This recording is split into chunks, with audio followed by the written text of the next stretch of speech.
Hey guys, welcome back to my YouTube channel. आज हम फिर से लास्ट प्रीवियस ईयर क्वेश्चन से एक इंपॉर्टेंट टॉपिक डिस्कस करने वाले हैं। सो लेट्स स्टार्ट यार। आज का हमारा टॉपिक क्वेश्चन है एक्सटेंशन और कॉन्ट्रैक्शन ऑफ डिमांड। ये 8 मार्क्स में मतलब हाफ मार्क्स में 8 या हाफ 8 में 2-3 बार क्वेश्चन में आ चुका है प्रीवियस ईयर में। ठीक है, इसका आंसर स्टार्ट करते हैं। सबसे पहले है मीनिंग ऑफ डिमांड। हमें डिमांड समझना होगा। डिमांड क्या होती है? Demand means the quantity of goods that consumer are willing and able to buy at a different price during a given period of time. ठीक है, डिमांड क्या होता है? डिमांड एक क्वांटिटी ऑफ डिमांड है जिसे कंज्यूमर खरीदने का इच्छुक है, मतलब जो उसे खरीदना चाहता है और उससे खरीदने के लायक भी है, मतलब एबल भी है। जितने प्राइस पे वो दिया जा रहा है गुड्स, उतने प्राइस पे उसे खरीदने के लिए तैयार भी है during a given period of time लिखा है, मतलब कि एक टाइम तक उसे खरीदने के लिए तैयार भी है। तो उसे क्या बोलते हैं? डिमांड बोलते हैं। डिमांड कैसे बनती है कि डिमांड 3 चीजें बनती है। पहले तो आपके पास डिजायर टू बाय होना चाहिए, आपके पास इच्छा होनी चाहिए उसे खरीदने की। ठीक है, अगर आपके पास इच्छा है तो दूसरी आपके पास पैसा भी होना चाहिए खरीदने का। ठीक है, अगर आपके पास पैसा है तो तीसरा आपके पास उस पैसे को खर्च करने की इच्छा भी होनी चाहिए, तभी वो डिजायर कहलाएगी। ठीक है, याद रखना कि आपके बाद आप क्या कह रहे हो कि आपको फूड खाने की इच्छा हो रही है, आपको मोमोज खाने की इच्छा हो रही है। ठीक है,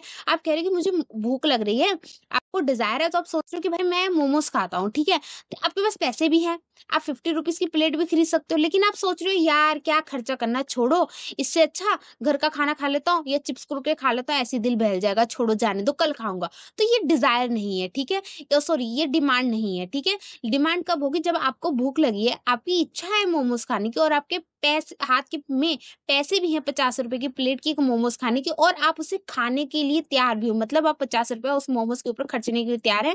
तब क्या होगा? तब डिमांड होगी। ठीक है, यहाँ पे ध्यान रखिएगा, willing and able to buy भी होना चाहिए, जरूरी होना चाहिए। ठीक है, अब आई होप आपको डिमांड समझ आ गई होगी। आगे पढ़ते हैं, आगे क्या लिखा है मीनिंग ऑफ डिमांड में। According to the law of demand, law of demand के अकॉर्डिंग क्या है? When the price of goods fall demand rise, and when the price rise and demand falls other things remaining the same. ठीक है, जो demand होती है और जो प्राइस होता है उसके बीच में इनवर्स रिलेशनशिप होता है। इनवर्स रिलेशनशिप का मतलब क्या होता है कि दोनों एक दूसरे के अपोजिट चलती हैं। जैसे कि अगर आपकी डिमांड जो है वो राइज हो रही है तो उसका प्राइस क्या होगा? वो गिर जाएगा। ठीक है, अगर आपका प्राइस ज्यादा हो रहा है तो उसकी डिमांड गिर जाएगी।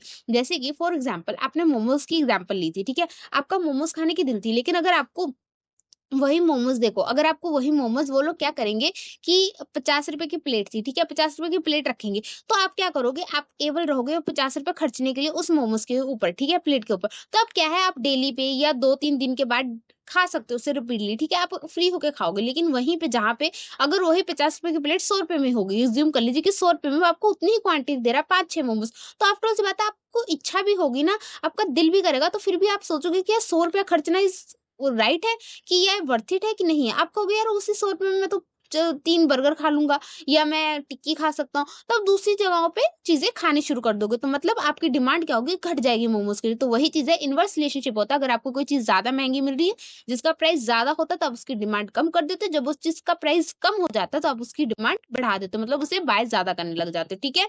इसमें याद रखना, लॉ ऑफ डिमांड में हमेशा हम ये चीज़ देखते हैं कि प्राइस और डिमांड का रिलेशनशिप होता है। बाकी चीज़ें काफ़ी हद तक सेम रहती हैं। ठीक है?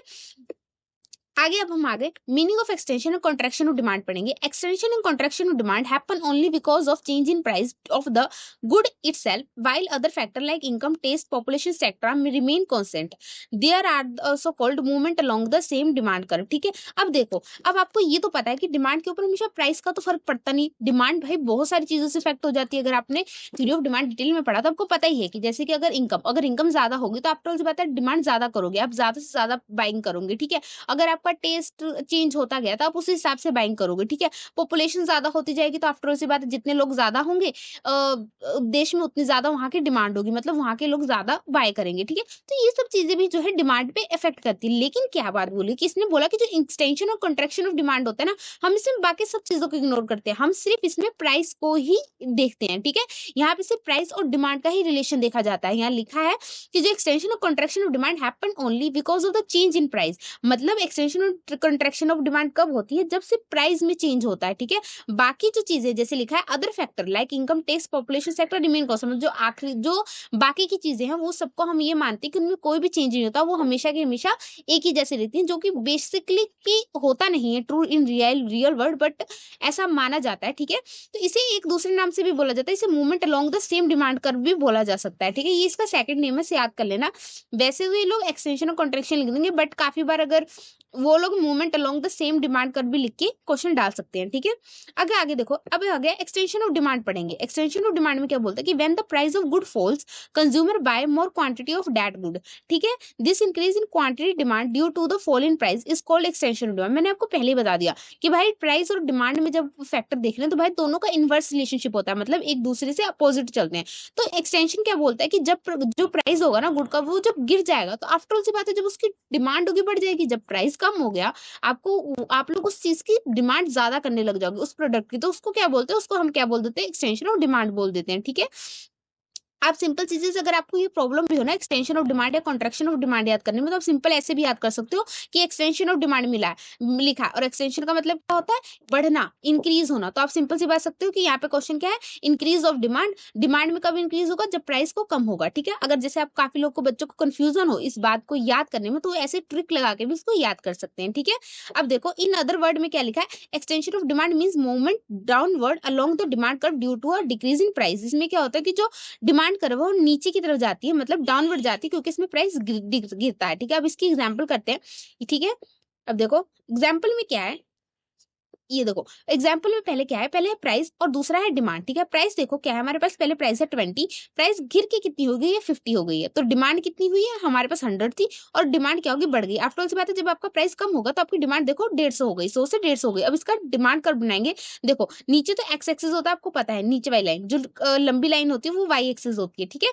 और वाई एक्सिस पे क्या होता है, प्राइस होता है, और जो एक्स एक्सिस होता है उस पर डिमांड होता है, ठीक है, यहाँ पे लगा हुआ है, ठीक है। अब देखो इसमें क्या है, पहले प्राइस हमारी कितनी थी, 20 थी, ये देखो प्राइस 20 हुआ, 20 प्राइस पे कितना डिमांड था, 100 था, ये देखो 20 से लेके 100 डिमांड ऐसे मैच कर दिया, ठीक है। फिर 15 हमारी प्राइस हुई, प्राइस कम हो गई, तो आफ्टर ऑल से डिमांड कितनी बढ़ गई, 150 बढ़ गई, ठीक है। अब देखो इसमें जो डी का वर्ड होगा ना, ऐसे सिंपल बनेगा, ये डाउनवर्ड बन रहा है, ठीक है। क्यों, क्योंकि देखो आप अगर यहाँ ध्यान से देखो कि आपका प्राइस डिक्रीज हो रहा है, तो आफ्टर ऑल से बात है ये नीचे को डाउनवर्ड जाएगी, ठीक है। इसको बोलते हैं एक्सपेंशन इन डिमांड, ठीक है। आई होप आपको समझ आ गया होगा अभी डायग्राम, ठीक है। अगर बाई चांस अगर आपको कोई मतलब, वैसे मोस्टली आप डायग्राम बना देना, बिकॉज अगर आप इतना सही बना देते हो ना, और ये जो मीनिंग इतना लंबा लिखा है ना, आपको इतना लिखने की जरूरत भी नहीं पड़ती, क्योंकि देखो इतने में ही आपका एक शीट तो आराम से भर जाती है इतने बनाने में, ठीक है।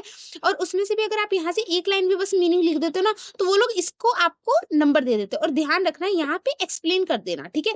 एक्सप्लेनेशन में कुछ नहीं लिखना, आपको इतना घबराना नहीं, ठीक है। देखो एक्सप्लेनेशन में बहुत आसान लिखना, ऐसे लिख देना कि जो एक्स एक्सिस है, जो डिमांड है वो कहाँ पे लाइज करती है, एक्स एक्सिस पे, और जो प्राइस कहाँ डिमांड करता है, वाई एक्सिस पे। और बस ये लिख देना, बस ये जो ये ऊपर बॉक्स है ना, इसी को बस एक्सप्लेन कर देना कि पहले जब 20 रुपीज प्राइस थी तो डिमांड हमारी 100 थी, जब हमारा 15 रुपीज डिमांड हुई तो हमारे 150 रुपया हो गई।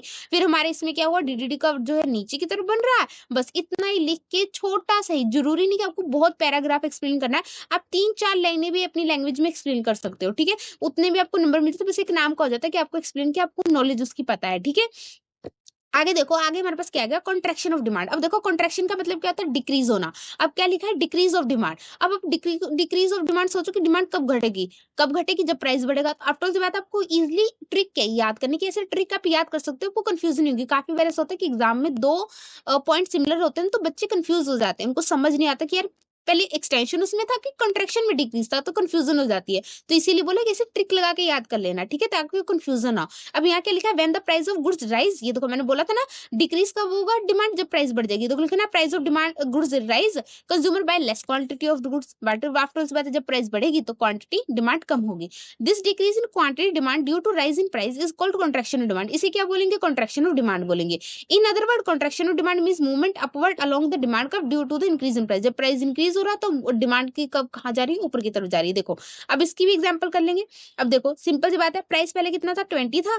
जब 20 प्राइस था तो हमारी डिमांड कितनी थी, 100 थी। जब प्राइस 25, मतलब जब प्राइस बढ़ गया तो आफ्टर से डिमांड घट गई, कितनी हो गई, 70 हो गई, ठीक है। अब देखो एक्स एक्सिस पे आपको पहले ही पता है कि भाई डिमांड होती है, वाई एक्सिस पे क्या होता है, प्राइस होता है। इसको भी ऐसे ही लिख देना कि x axis lies, demand lies on x axis and price lies on y axis, ठीक है। अब देखो जब प्राइस 20 थी, तो देखो ये प्राइस 20 थी, डिमांड कितनी थी, 100 मिक्स कर दी। ये देखो 25 पे जब प्राइस था तो हमारी डिमांड कितनी थी, 70 थी, मैच कर दी बस। और ये एक लाइन ऐसे अटैच कर देनी, बस ये ऊपर की तरफ डाउनवर्ड की तरफ मूवमेंट होगी। इसको कॉन्ट्रैक्शन ऑफ डिमांड बोलते हैं। बहुत इजी डायग्राम बनाना है, ठीक है। कोई इतना, और जरूरी नहीं कि आपको यहाँ पे 100 और 70 लिखना है, 20 और 25 भी लिखना है कि आप बोलो यार ये तो मैं तो भूल गया।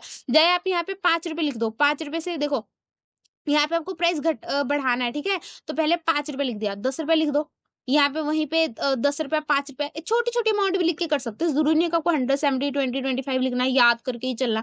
बस आपको कॉन्सेप्ट समझना है, आपको पता होना चाहिए अगर प्राइस बढ़ रहा है तो डिमांड घट रही है, अगर डिमांड घट रहा है प्राइस उसके अकॉर्डिंग आप डायग्राम बना लो। ठीक है, कोई प्रॉब्लम नहीं है, वो गलत नहीं करेंगे। ठीक है, बस याद रखना कि डायग्राम ऐसा सही बनना चाहिए, ऐसे ना बना दोगे आपकी यहाँ पे प्राइस आप ऊपर शो कर रहे हो कि प्राइस जब प्राइस बढ़ रहा है तो डिमांड घट रहा है, और यहाँ पे आप शो कर दो कि भाई उल्टा ही शो कर दो डायग्राम में। तो ऐसा नहीं करना। ठीक है, तब वो गलत कर सकते हैं। अब देखो मैंने आपको यहाँ पे देखो डायग्राम एक्सप्लेनेशन, अगर किसी को ऐसा लगे कि भाई ये ऊपर क्या लिखना तो कुछ समझ नहीं आया, वो यहाँ से भी देखो पढ़ सकता है अपने अकॉर्डिंग। बस दोनों भी सेम है, बस थोड़ा सा चेंज कर लो। देखो मैंने पहले लिखा ना on the X axis show quantity demand line लिख दी, on the Y axis show price, दोनों में सेम लिख दी। Downward sloping slow the law of demand, इतना सेम होगा। वो देखो जहां पे आप एक्सटेंशन ऑफ डिमांड लिखो वहां पे आप P1 टू P लिख दो, ऐसे Q1 to Q2 same lines लिख देना, तब भी वो नंबर दे देंगे। ठीक है, कोई प्रॉब्लम नहीं, इतना भी आप डायग्राम एक्सप्लेनेशन लिख सकते हो। अब कंक्लूजन आ गई। कंक्लूजन में क्या है, extension and contraction of demand occur only due to change in price keeping other factor constant. यही बोला कि एक्सटेंशन और कॉन्ट्रैक्शन ऑफ डिमांड कब होगा, वो सिर्फ जब प्राइस में चेंज होगा तब वो डिमांड में एक्सटेंशन हो सकती है, कॉन्ट्रैक्शन हो सकता है, अदर फैक्टर जो होंगे वो सेम रहेंगे। ठीक है,